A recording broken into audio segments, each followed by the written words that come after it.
All right, let's turn things over to our storm tracker forecast. Another warm day, and it looks like it's going to be a warm night. Yeah, and we've also got new concerns to deal with about some potential fog. Patrick is away tonight, and we've got some help in the Storm Tracker Center from meteorologist Pat Kavlin from our sister station in Houston.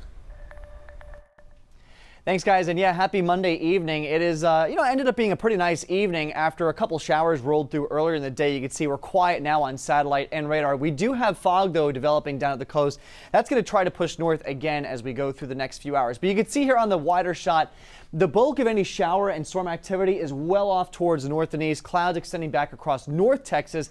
Here in East Texas, I mean, it's going to be really tough to get any showers out, but the chance is there with the humidity. So coastal fog, that's going to be the big headline. Warmth, humidity, that's not going anywhere, at least for the next 3 to 4 days. And that combination will keep the chance again for a few isolated showers in play, especially once you get north of the interstate. Let's talk fog first as we go through the next few hours here into the evening. I think that fog will try to make a push up the Sabine, Lake Sabine here, all the way up towards the interstate by, let's say, 8, 9, 10 o'clock.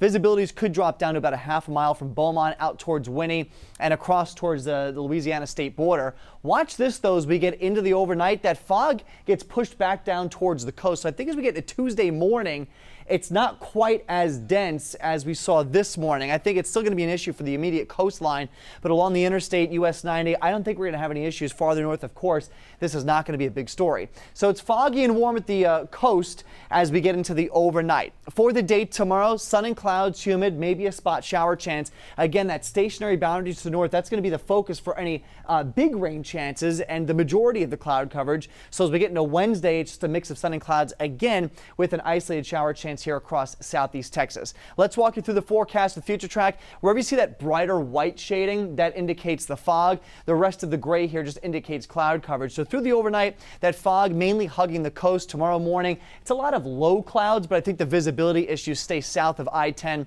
stay south of US 90. And as we get in the afternoon, same deal as today. Most of the coastal spots are dry north of the interstate. This is where we start to see the chance for an isolated shower chance, mainly across the lakes region. That'll continue into the afternoon, and then we'll do this again for Tuesday night. Tuesday night, fog starts to develop. I think the fog is more widespread for Wednesday morning. So Tuesday morning, it's for the coast.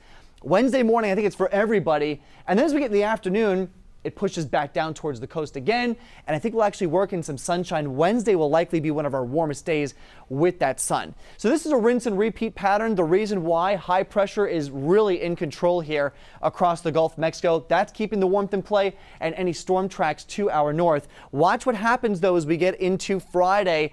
This storm system here across Oklahoma will bring a trailing cold front. That could bring the chance maybe for a better rain chance and a slight cool down here as we get into the weekend. I think a bigger cool down, though, is on the way as we head into the week before Christmas. So there's the 7-day forecast. 80s are here to stay at least through Thursday. We're down into the upper 70s then for Friday into the weekend with those shower and storm chances as that cold front comes in down into the lower 70s with that bigger front by the start of next week. Guys.